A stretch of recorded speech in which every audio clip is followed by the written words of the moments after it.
Giving a dinner party is always a special occasion.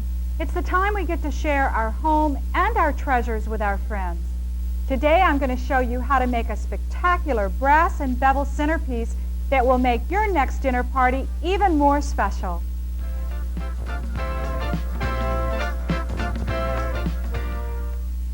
If you work with art glass, you're probably familiar with Spectrum. It's the most popular glass for both hobbyists and professionals, and for a real good reason. The incredible array of gorgeous glass is unmatched. It's water glass, baroque, sparkling iridescence, and a full range of opalescence and cathedral colors. And Spectrum is a soft and forgiving glass to work with. It's the best glass for my art and the best value for my money. At art glass retailers everywhere. Brass and glass candle cubes. Once we learn how to make one cube, I'm going to show you how to put several together to create that spectacular centerpiece that we saw earlier. We're going to need some special kinds of glass to make our cubes from. We could use bevels if we would like for the front section of our cube to give it more sparkle.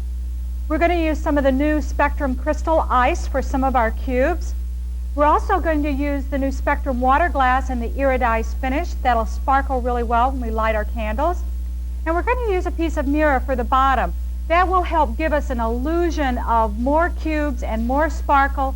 It'll help reflect that candle once we have it lit. So let's start off by cutting some of the crystal ice glass so that we can get going on making our cubes. Always remember to wear your safety glasses whenever you're cutting glass. Now, if you have a strip cutter, you could use that to make your glass cuts, but we're going to do it by hand.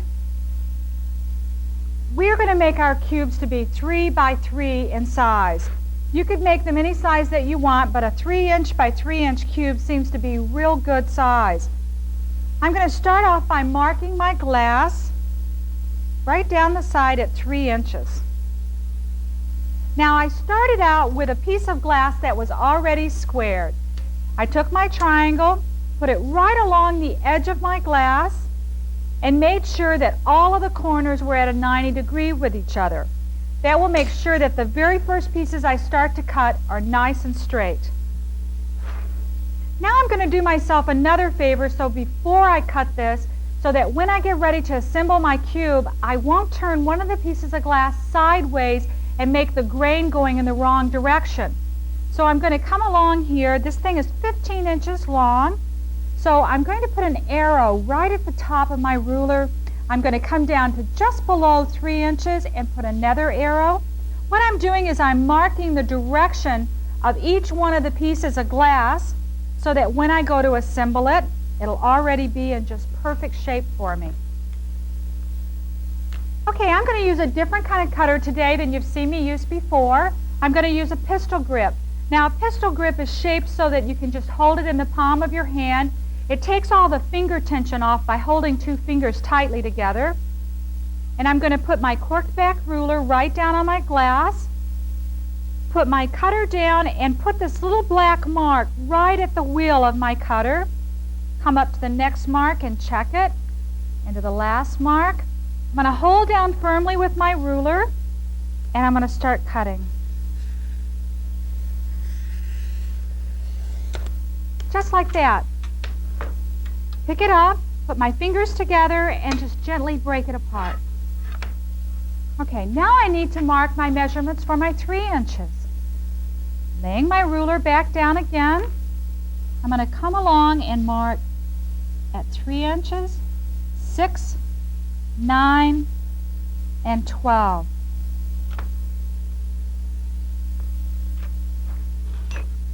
Turn this around, holding my ruler right by the line again. Now this time I'm going to let my ruler act as a square for me as well. This side of the ruler, if I keep it right even with this line of the glass, this side will be straight. And I'll only have to mark it one time. Hold it nice and straight and cut right up across it just like that.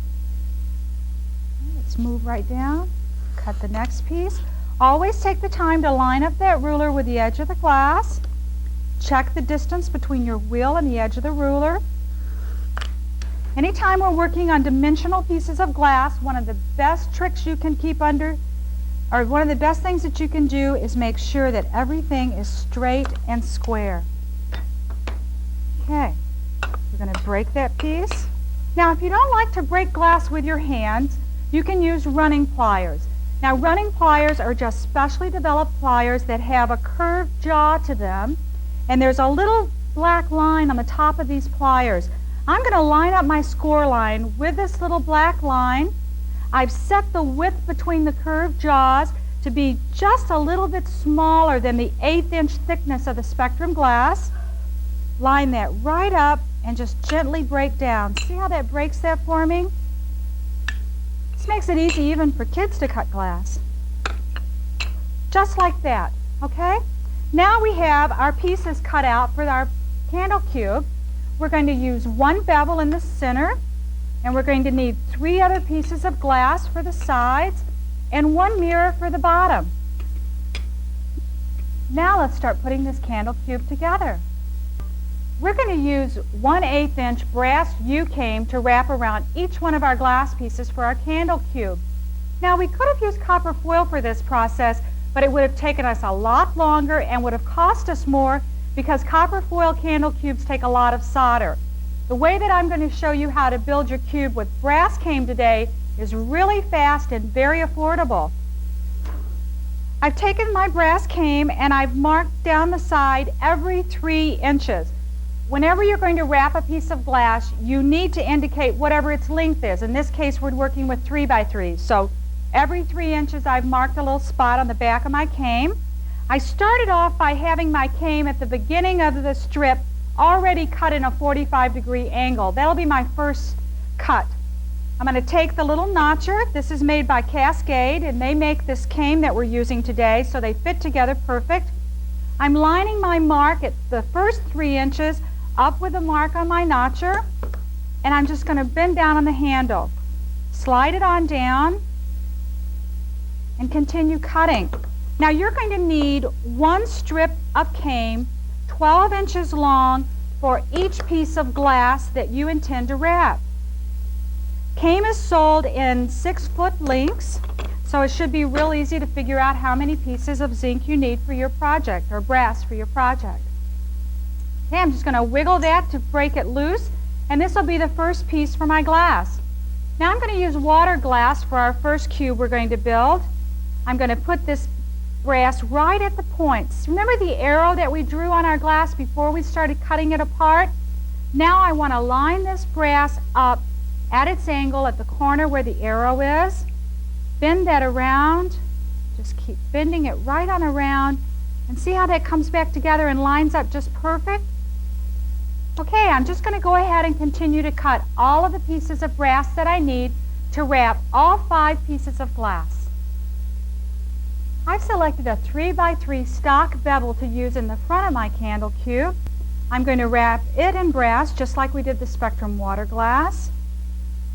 Wrap it around the edges, and once I get it wrapped, I'm going to turn it upside down. And I'm going to slide it into this little jig that I've built. Now, a jig is just any device that you put together that will allow you to do repetitive work time and time again. This is set 3 inches apart so that each one of the pieces will just slide in there nice and easy. I use a couple of little metal push pins. This is a Homosoap board that I'm working on. And I've laid the bevel face down on the Homosoap because when I solder this corner, I want all of my soldered joints to be to the inside of the cube so that the outside of the brass is free of any solder and is very smooth and very clean looking.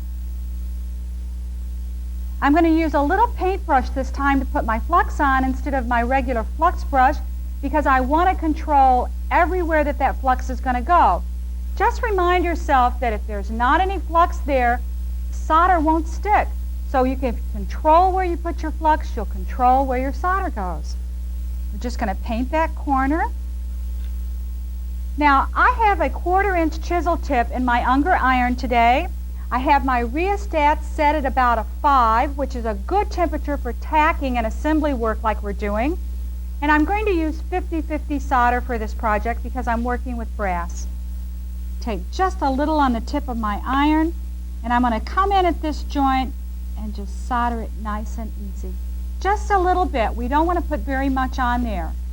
When we get all through with these candle cubes, we're going to use a special gold pen that's made by Cascade that will color this solder joint to match all of the brass so it's all exactly the same color. I'm going to set this piece aside, and now I'm going to take one of my water glass pieces. Now remember the arrow that we put on this?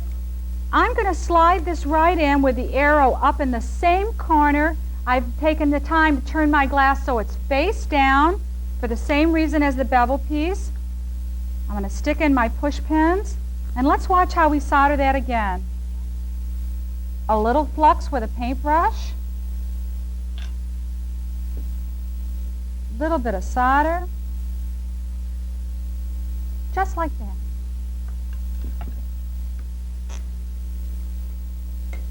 Now when you're working with the mirror for the bottom of this piece, don't forget to turn it upside down as well so that you have the back side of the mirror is up toward you.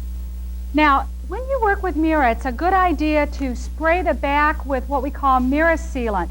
That's just a protective spray coat that you can put across the back of the mirror that will stop things from scratching the back or allowing the flux to eat through and discolor it. It's real important. It'll make your project look like new for years and years. Just a little flux again.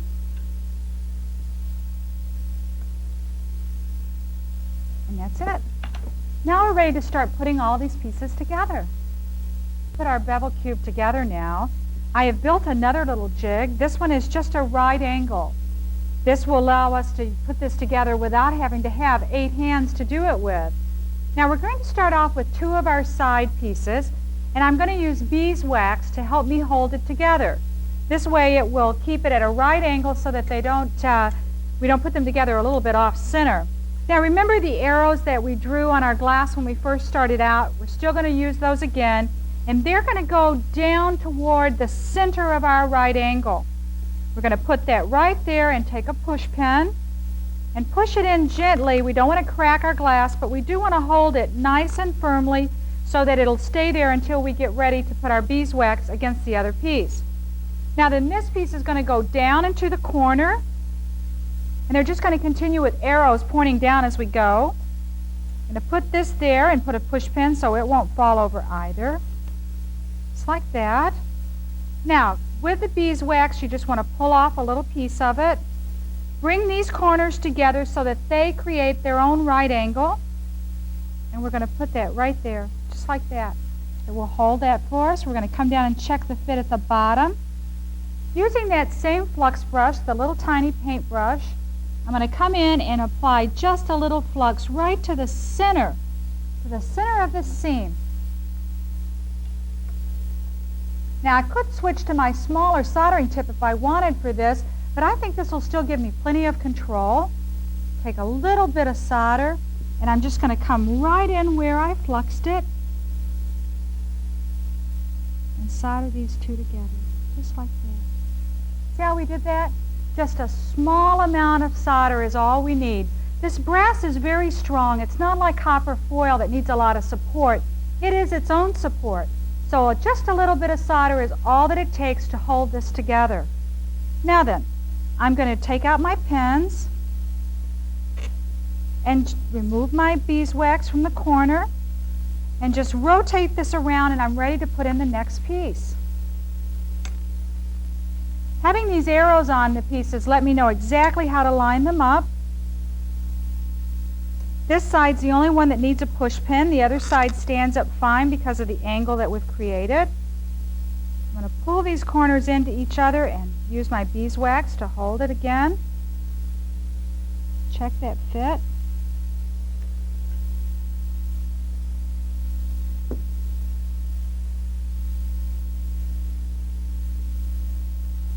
And tack it together. All right, now we just have one more corner to put in.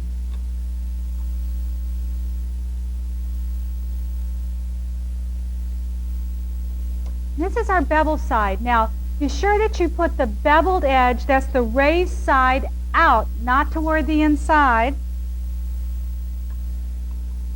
Put the solder joint down toward the bottom. Take that beeswax Hold that corner together and bring it right in nice. I'm going to flux this side.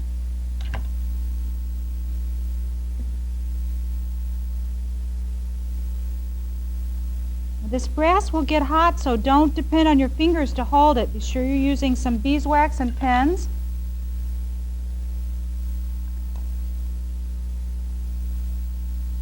Rotate this last side.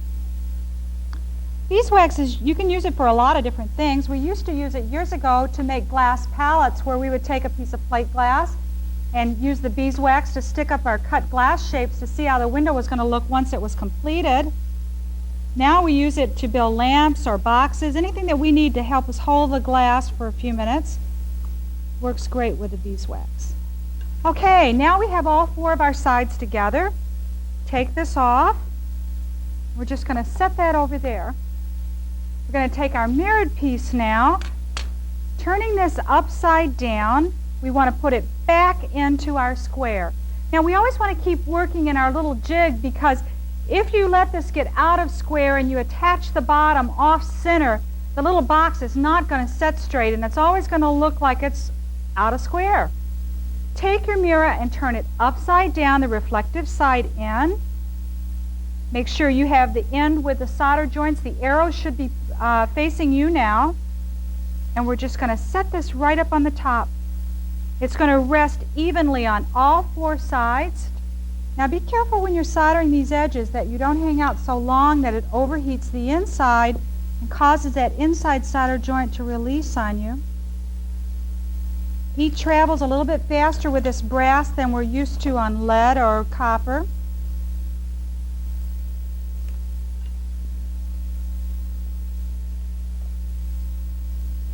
We want to be sure we solder all four corners, because that's what's going to keep the box square.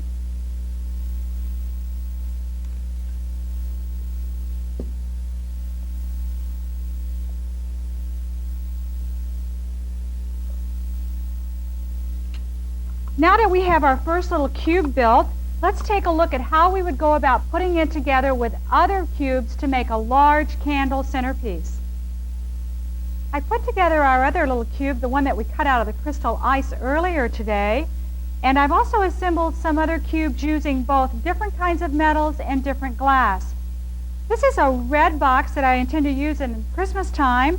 I've used a red granite back spectrum glass with the zinc around the outside, because I think the silver will go nice with the holiday decoration.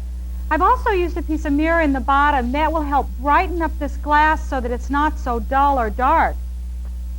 This is the same crystal ice, but instead of using a bevel in it, I used the crystal ice all the way around, and I put a mirror in the bottom, but I used the copper cane on it. Now the copper cane, the zinc, and the brass, we work with them all exactly the same, but they'll give us a totally different effect depending upon the decor in the room and the kind of glass that we're using it with.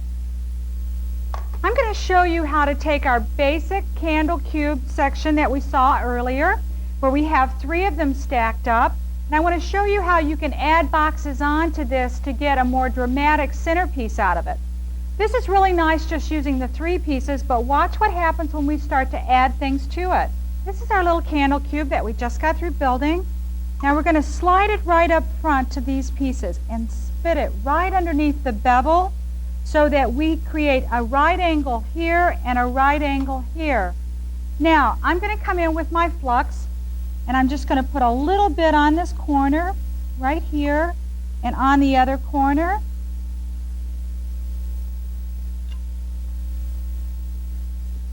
I'm going to come in and solder these together. Now just a little bit of solder is all I want to use, just a bit.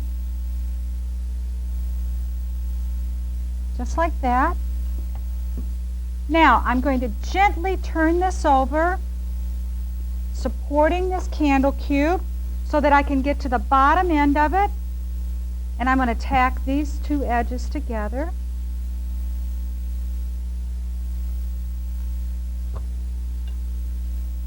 By having my soldering iron turned down nice and low, I can just pick up solder just like this and move it where I want it to go.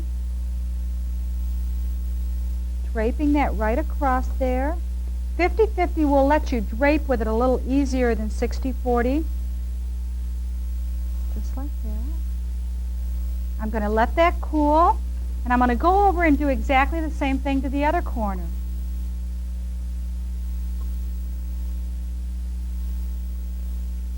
Fluxing that edge and pulling it in together.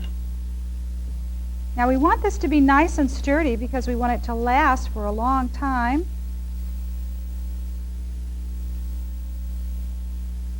So drape that solder right across those angles.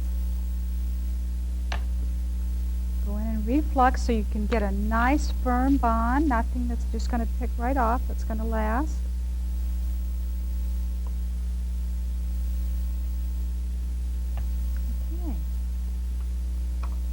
Now you can see that we're just starting to build this whole pyramid of cubes.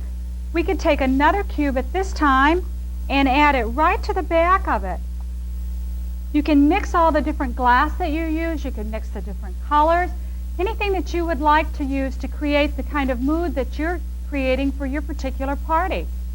These are little candle cups that you can buy at your local retail store.